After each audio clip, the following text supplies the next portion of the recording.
সোনিয়া আক্তার রিমা ৮ বার ওমরা হজ করে মাথার চুল খুলে বাংলা সিনেমায় দক্ষিণী বোনের ক্যারেক্টারে রোল প্লে করছে, অভিনয় করছে। তিনি ইউটিউবে কি করে? তার তো আসলে যাওয়ার প্রয়োজন ছিল ঢালিউডের রিনা খানের স্থলে। জাত অভিনেত্রী, ওনাকে আসলে রিনা খানের স্থলে খুব ভালো মানাতো। সে সেই রোল প্লেগুলো খুব ভালো করতে পারতো। এক বাচ্চা ডেলিভারিকে কেন্দ্র করে প্রায় ১,৫০০ পর্ব তিনি রিলিজ করেছে। ছোট বাচ্চা ছেলেটাকেও ছাড় দেয়নি, তাকে দিয়েও সে অভিনয় করিয়েছে। বর্তমানে সোনিয়ার এসব ধারাবাহিক সিরিয়ালের পর্বগুলোর ক্যামেরাম্যানও কিন্তু এই ছোট্ট ছেলে মিশারি। আপনারা একবার চিন্তা করে দেখেন, ক্যামেরাম্যান মিশারি, ক্যামেরার সামনে তার মা, আর তার মার যে কর্মকীর্তিগুলো একবার ভেবে দেখেন, যে তার মামির নামে বিদ্বেষমূলক অপপ্রচার চালিয়ে যাচ্ছে। কখনো কখনো সে ঝাড়ু নিয়ে বিভিন্ন শো দেখাচ্ছে দর্শকদেরকে উদ্দেশ্য করে বিভিন্ন অকথ্য ভাষায় সে গালিগালাজ করছে। ছেলেটার মধ্যে আসলে এই বয়সে এটা কী প্রভাব ফেলে একবার একটু ভেবে দেখুন। আসসালামু আলাইকুম, আমি উচিত কথা থেকে একটি নতুন ভিডিও নিয়ে আবারও হাজির হলাম। আপনাদের সবাইকে স্বাগতম। আশা করি আপনারা সবাই ভালো আছেন, আমিও আল্লাহর রহমতে ভালো আছি। আমি শুরুতে আপনাদের কাছে একটা অনুরোধ রাখছি। আমি নোটিস করে দেখলাম আমার নিয়মিত যারা আপনারা ওয়াচ করছেন ম্যাক্সিমামই হচ্ছে আনসাবস্ক্রাইব অবস্থায় এখনও আছেন, মানে এখনও আমাকে সাবস্ক্রাইব করেননি। সো ভিডিওটা দেখার শুরুতে যদি দেখেন যে এখনও আনসাবস্ক্রাইব করা আছে, তাহলে একটু সাবস্ক্রাইবটা করে দেন। এবং আর বেশি কথা না বাড়িয়ে ফিরছি এখন মূল কনটেক্সটে। সোনিয়া তার এসব ধারাবাহিক সিরিয়ালের গত পর্বে বলেছিল যে তার পরবর্তী পর্বে সে জানাবে যে তার ভাইকে সে কি ঘরে জায়গা দিয়েছে নাকি দেয় নাই। এই সিক্রেট বিষয়টা সে পরবর্তী পর্বে জানাবে, পরবর্তী পর্বে সে রিলিজ করবে। অ্যান্ড পরবর্তী পর্ব এসেছে এবং সেখানে সে তার এই সিক্রেট বিষয়টা রিলিজ করেছে। তো এই পরবর্তী পর্বে আমরা কি দেখতে পেলাম, যে তার কাছে মানে সোনিয়ার কাছে তার ভাই এবং ভাইয়ের বউ এসেছে, মানে ঘরে জায়গা দিয়েছে। এখন আমার সোনিয়ার কাছে প্রশ্ন, যে তাহলে এত দিনের যে পর্বগুলো আসলো, এত দিনের যে নাটকগুলো আপনি করলেন, যে আপনার ভাইকে নিয়ে ভাইয়ের বউকে নিয়ে যে ভিডিওগুলো বানালেন, যেভাবে বিদ্বেষ ছড়ালেন, এই নাটকগুলো তাহলে আপনি কেন করছিলেন? এই যে এত নাটক আপনি দেখানোর পরে এখন সিকিউরিটি বিষয়টা রিলিজ করলেন, যেখানে দেখতে পেলাম যে আপনি আপনার ভাইকে জায়গা দিলেন, ভাই এবং ভাইয়ের বউ এসেছে তাকে জায়গা দিলেন। তো আসলে তারা ভদ্র এবং তারা অসহায়, কারণ যত যাই হোক আসলে এভাবে কত তাদের একটা আত্মসম্মান বোধ আছে, তারা আসলে বাধ্য হয়েই এসেছে। এটা আসলে আমার আপনাদেরকে আলাদা করে বুঝিয়ে বলার কিছু নেই, এটা বোঝাই যায়। এখন মূলত সে জায়গা দিয়েছে এবং দেখবেন তার মুখ থেকে কত রকম মধু, সুন্দরবনের মধু, আফ্রিকান জঙ্গলের মধু, লিচু ফুলের মধু, সরিষা ফুলের মধু, যত মধু আছে এখন আপনারা এই সোনিয়ার মুখ থেকে দেখবেন। আমি আপনাদেরকে আগেই বলেছিলাম যে এতদিন সোনিয়ার জ্বালাটা কিসে ছিল। জ্বালা এখানেই ছিল যে তার ভাই এবং তার ভাইয়ের বউ, তারা চাচ্ছিল না যে তাদেরকে নিয়ে এভাবে ভিডিও করা হোক, এই কারণে তারা ভিডিওতে আসতে চায়নি। এটাই ছিল সোনিয়ার মেইন সমস্যা। এখন তারা বাধ্য হয়ে যখন ফিরে এসেছে, তো এখানে তো তার ডলারের একটা সাইন তো সে দেখতে পেয়েছেই। সো তাদেরকে জায়গা দিয়েছে এবং আমি আগেই মানে শুরুতেই বলে দিচ্ছি, আমরা ভবিষ্যতে এখন সোনিয়ার মুখে তাদের সম্পর্কে বিভিন্ন রকমের মিষ্টিদায়ক মধু আমরা দেখতে পাবো। আরেকটা ইন্টারেস্টিং ইনফরমেশন এখন আমি আপনাদের সামনে প্রকাশ করতে যাচ্ছি। এই কথাটা আপনারা কোথাও লিখে রাখেন আজকের ডেট সহ, যে আমি এই কথাটা উচিত কথা চ্যানেল থেকে বললাম, মিলিয়ে রাখবেন। সোনিয়ার মুখ থেকে আপনারা এটা ভবিষ্যতে জানতে পারবেন। যেটা আমি প্রকাশ করতে যাচ্ছি সেই বিষয়টা হচ্ছে মিথিলা বর্তমানে সন্তান সম্ভবা। সো এই মেয়েটার সাথে এতদিন যাবৎ তাহলে কি ধরনের ব্যবহারগুলা এই সোনিয়া করেছে একবার তাহলে চিন্তা করে দেখেন। এই নায়িকা সোনিয়া সে সৌদিতে গিয়ে স্বর্ণ দেখিয়ে ভিডিও করে বলে যে তার স্বামী দিয়েছে, অথচ মিথিলার ব্যাপারে সে বলে যে লাকেশ ভরে মাল সামানা নিয়ে বাপের বাড়ি গিয়েছে। সোনিয়ার আরেকটা অভিযোগের কথা কি আপনাদের মনে আছে, যে মিথিলার গহনা মিথিলার কাছে কেন? এমন একটা অভিযোগের কথা কি আপনাদের মনে আছে? অথচ তার নিজের গহনাগুলো কিন্তু তার নিজের কাছে, এবং এটাকে সে ভিডিও করে আমাদেরকে সবাইকে সে পর্ব আকারে দেখায়। তার যে সিরিয়াল শো সেখানে কিন্তু সে দেখায়।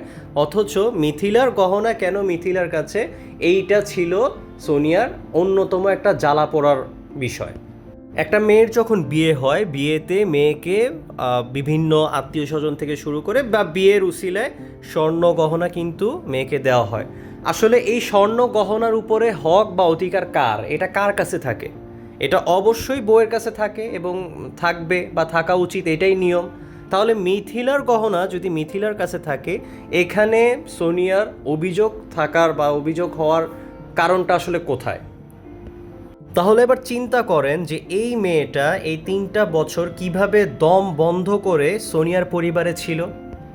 এত কিছু মিথিলা সহ্য করছে, শুধু একটা জিনিস তার বিনিময়ে মিথিলা হয়তো এক্সপেক্ট করছিল, সেটা হচ্ছে তার স্বামীর সঙ্গ।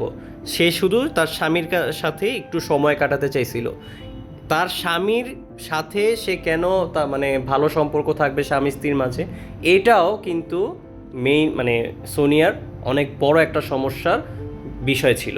শেষমেশ এই পরিস্থিতিতেও মিথিলাকে তার পায়ে এনে ফেলতে সে বাধ্য করেছে। একটা মেয়ে যখন বিয়ে করে, সে কিন্তু একটা মানে সে তার স্বামীর কাছে বিয়ে করে, মানে স্বামীর সাথে তার বিয়ে হয়। কিন্তু আমরা আসলে কি দেখতে পেলাম সোনিয়ার কাছ থেকে? আমরা যেটা দেখতে পেলাম যে মিথিলা বিয়ে তো করেছে, কিন্তু তার স্বামী সুজন নয়, সে আসলে মূলত বিয়ে করেছে সোনিয়াকে। মানে মিথিলার বিয়ে হয়েছে সোনিয়ার সাথে, সুজনের সাথে নয়। সাধারণত একটা মেয়ে মানে স্ত্রী তার স্বামীর বাধ্য হয়ে চলে, স্বামীর মন মতো চলে। বাট এখানে সিচুয়েশনটা আমরা যেরকম দেখি যে মিথিলা মূলত সোনিয়ার মন মতো চলতে হবে। আর যখন মিথিলা এটা করতে অস্বীকৃতি জানায়, তখন সোনিয়া এমন একটা পরিস্থিতি ক্রিয়েট করে যে সম্পর্ক ভেঙে যাচ্ছে। তার স্বামী মানে সুজনের উপর এমনভাবে প্রেশার ক্রিয়েট করা হয়, তখন মিথিলার মতো নির্যাতিত মেয়েরা বাধ্য হয় সোনিয়ার মতো মানুষের পায়ে পড়তে। কারণ এই নির্যাতিত মেয়েরা তখন চিন্তা ভাবনা করে যে তার ননদের কারণে না জানি তার সংসারটা ভেঙে যায়। এই ভয়েই কিন্তু আসলে মেয়েরা আজ এই সমাজে বিভিন্ন পরিবারে দেখবেন এরকম ননদদের কাছে বা শ্বশুরবাড়িতে নির্যাতিত হয়। আপনারা সবাই কিন্তু এটাও জানেন যে সোনিয়ার বোনেরও কিন্তু বিয়ে হয়েছে। আচ্ছা, একটাবার একটু নিজেকে প্রশ্ন করেন তো, বা আপনারা যারা আসলে সোনিয়ার ভিডিও নিয়মিত দেখেন, আপনারাই একটু বলেন তো যে সোনিয়ার বোনের যে অন্তরঙ্গ মুহূর্তগুলো বা তাদের কাপল লাইফ নিয়ে কয়টা ভিডিও এ পর্যন্ত দেখেছেন?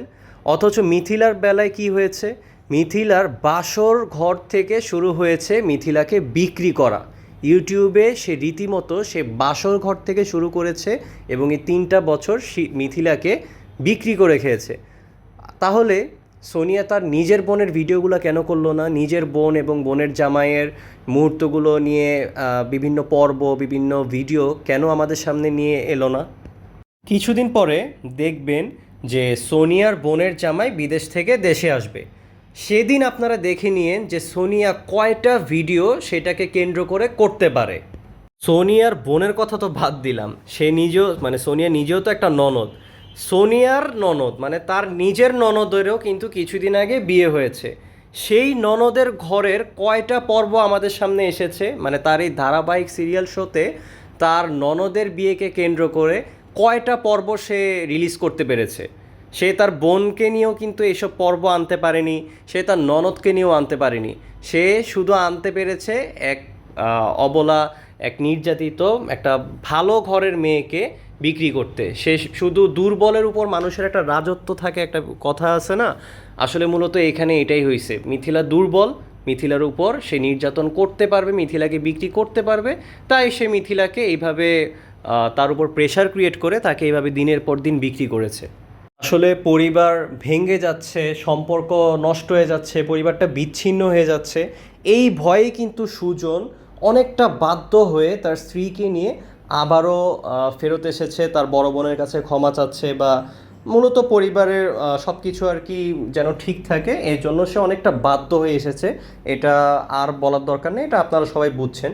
তবে আমি সুজন ভাইয়ের উদ্দেশ্যে একটা কথা বলবো যে ভাই, অবশ্যই সম্পর্ক ঠিক রেখে যেন কোনো সমস্যা না হয়, সেটা ঠিক রেখে এইবার অন্তত পক্ষে আপনি যদি পুরুষ হয়ে থাকেন, এইটা অন্তত পক্ষে আপনি নিশ্চিত করবেন যেন ভবিষ্যতে আপনার স্ত্রীকে আর যেন কেউ বিক্রি না করতে পারে।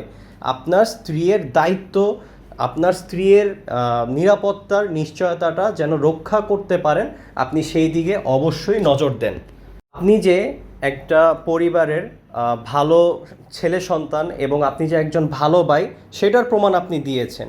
কিন্তু একটা জিনিস মাথায় রাখবেন, আপনার স্ত্রীকে অন্য কেউ মানে লাঞ্ছিত করবে, অপমান করবে, এটার হক বা অধিকার কিন্তু কারো উপরে নেই। আর আপনি আপনার স্ত্রীর স্বামী হিসেবে ভবিষ্যতে তার সাথে যেন এই রকম অপমানজনক হেনস্থার শিকার যেন আপনার স্ত্রী আর না হয়, সেটাও নিশ্চিত করার দায়িত্ব স্বামী হিসেবে আপনার উপরই। সো এই জিনিসটাও আপনি খেয়াল রাখবেন। বিশেষ করে ওপেন প্ল্যাটফর্মে সোশ্যাল মিডিয়াতে আপনার স্ত্রী এবং স্ত্রীর বাবার বাড়ির পরিবারকে হেনস্থা করার যেভাবে আপনার বোন করেছিল, সেটার হক বা অধিকার কোনোভাবেই কিন্তু আপনার বোনের নাই। সো এই জিনিসটা কিন্তু আপনি খেয়াল রাখবেন। পরিশেষে দুইটা জিনিস বলে আমি শেষ করতে চাই। দুইটা জিনিস মূলত ক্লিয়ার হয়েছে।